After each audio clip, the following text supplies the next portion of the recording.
Hello, everybody. Welcome to the School of Vedic Astrology. So today we will discuss Purva Ashadha Nakshatra. So where is Purva Ashadha Nakshatra located? It's actually in the heart of Sagittarius. So over here we have a nice picture of the constellation Sagittarius. And this nakshatra is at 13 degrees 20 to 26 degrees 40 in Sagittarius, and it is represented here close to the center of the Milky Way. We got Mula Nakshatra here at the tail of the Scorpio, but Purva Ashadha Nakshatra is represented by those three stars here, representing also a fan. And this is Cos Borealis, Cos Media, and Cos Australis. So very easy to locate in the night sky. Next, Purva Ashadha Nakshatra has kind of two sides. And one side is the all-encompassing universal waters or universal love. Lots of spiritual teachers have these nakshatra prominent. And also a very kind of dark side to this nakshatra. You see this mystical underground sea creature here, the mermaid.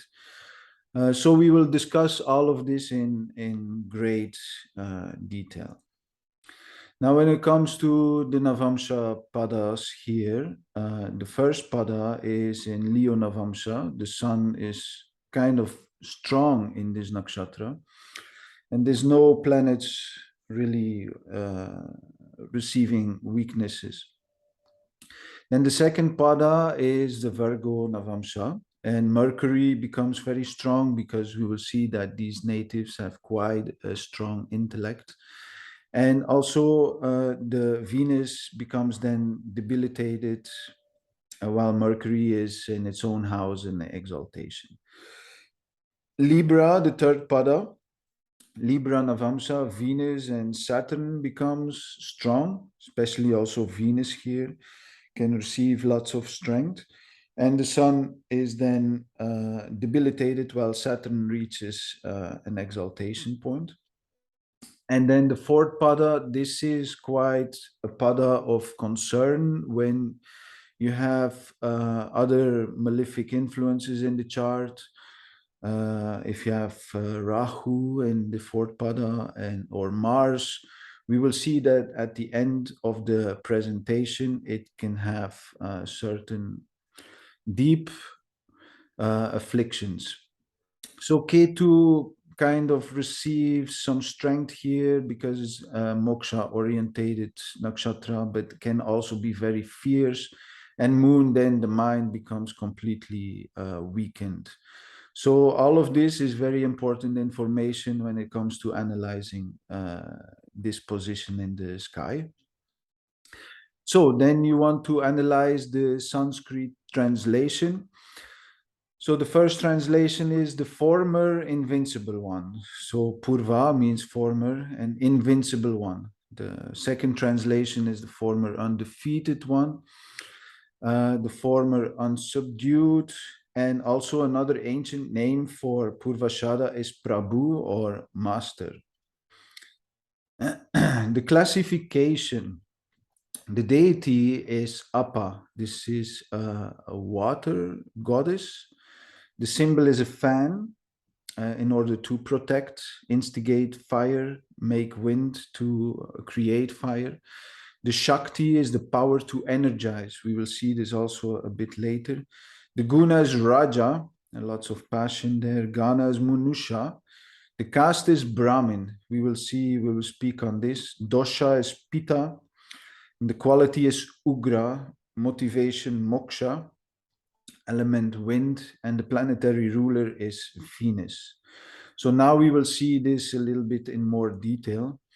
So Apah, who is Apah? So many believe that this is the consort of Varuna. There is not so much information to be found about this deity. But in general, she is considered the goddess of water. So natives, they love oceans. They love lakes, rivers, waterfalls, and pools. And if the second lord or the second house is involved, also these people love seafood. And as a profession, you see lots of divers, fishermen, navy personnel, and lifeguards, etc. Now, what you see in Vedic or ancient times, not only Vedic times, but also in Christianity, water becomes the remedy for cleansing and purification. So, also Jesus was kind of baptized, and in the church, we see that water is used for initiations, purifications. Also, when these Vedic fire rituals are being held, there's a lots of touching with water on the hands for purifying, and touching the paraphernalia around the fire sacrifice. So also in the Srimad Bhagavatam or in the Puranas, we see that Shiva speaks in teachings, and he says, when the senses are controlled, the minds become still like a lake. So also the motivation is moksha. So it kind of seeks liberation with purifying their existence. So in case of afflictions of this nakshatra, you can say that living by the water is a definite remedy. Next, it is considered to belong to the Brahmin caste. So these people can be quite intelligent, very intuitive, and they are definitely spiritual seekers. There is an expansive, all-encompassing universal love, and people like Buddha, Vivekananda, Yogananda, Osho, they all had prominent positions in Purva Ashadha. Now, in the third and fourth house, or lordship is involved, you see also kind of Reiki healers, because the Shakti is the power to energize. And when the fourth house involved, also Feng Shui, they're really in tune with their surroundings and energies. So, Apah, this Aphrodite is derived from this name. And Aphrodite, she was the Greek goddess of love and beauty. Also, Venus became the Roman goddess of love and fertility. And you see also the Yakshinis, these were mystical mermaids. They're all related to this nakshatra. So these people can also be passionate, they are beautiful, and they are loving. Now, this nakshatra is also related to the 13th lunar phase, or Tithi, and this phase is ruled by Cupid or Kamadev. And you will see that also these people have they have contact with many women, or in case of females, they will have contact with many men. So next, there is a tree related to this nakshatra, is the Sita Ashoka tree.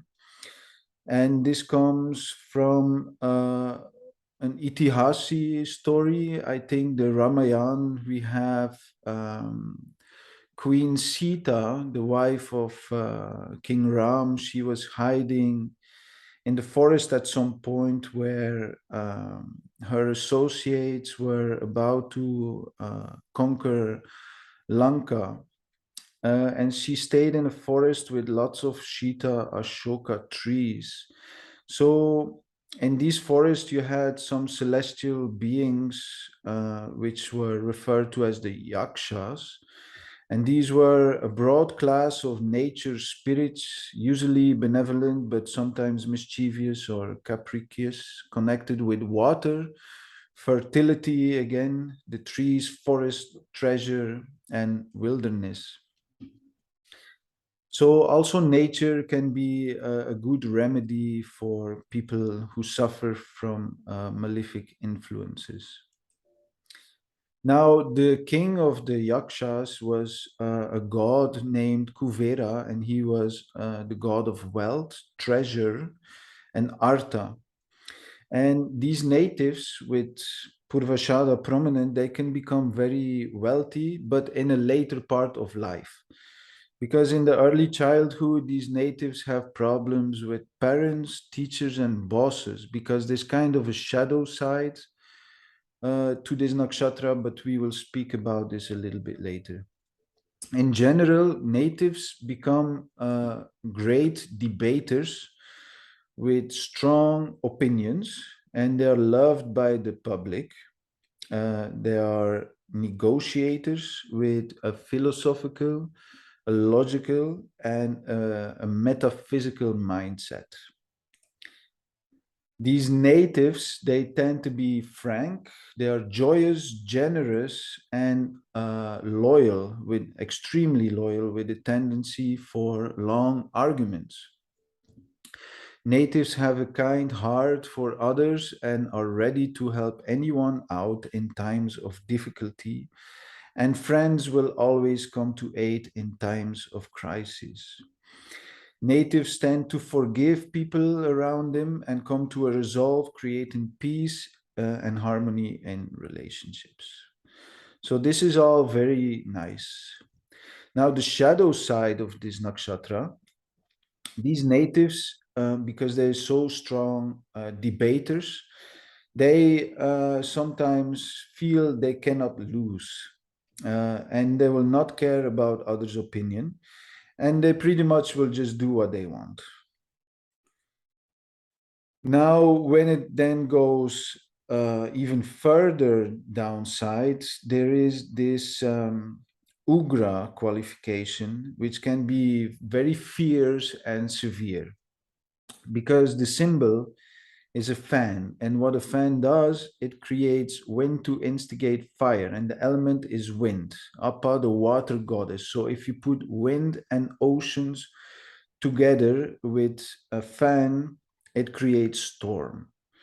So there is acts of aggression seen with this nakshatra, warfare especially, and impatience when challenged. When it comes to warfare, we see that in history, many wars, they were actually started when moon transits the exact degrees between Purva and Uttara Ashadha. That's when people went to battle in many cases.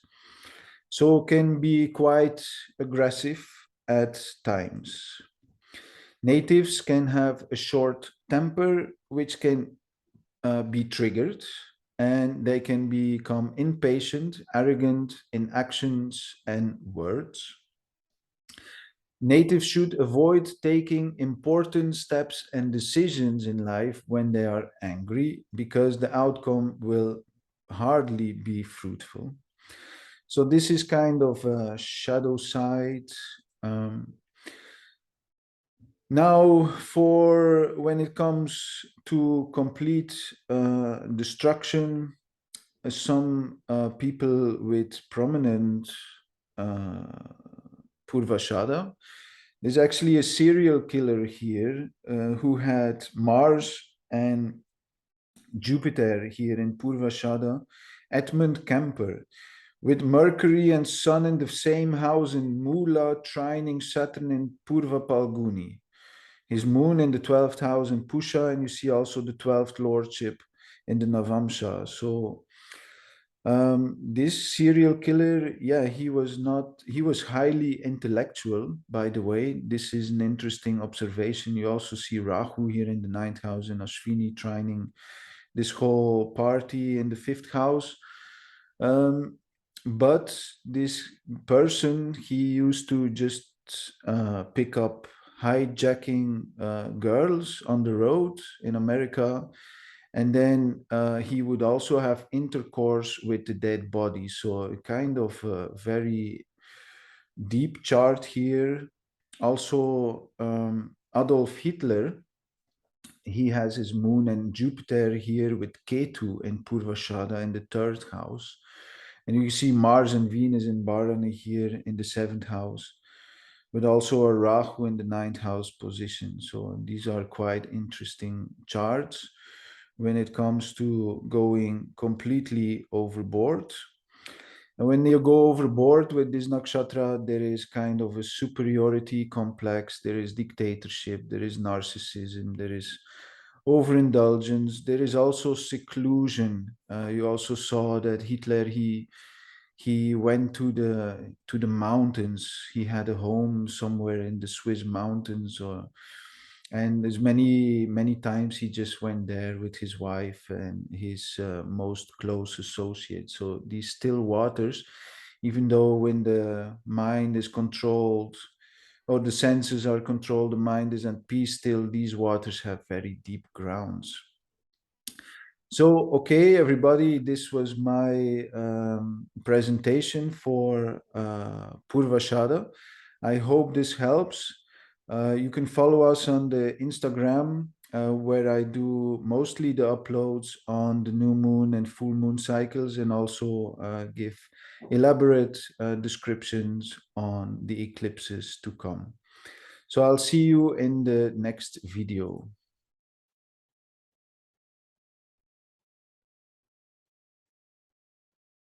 Mhm.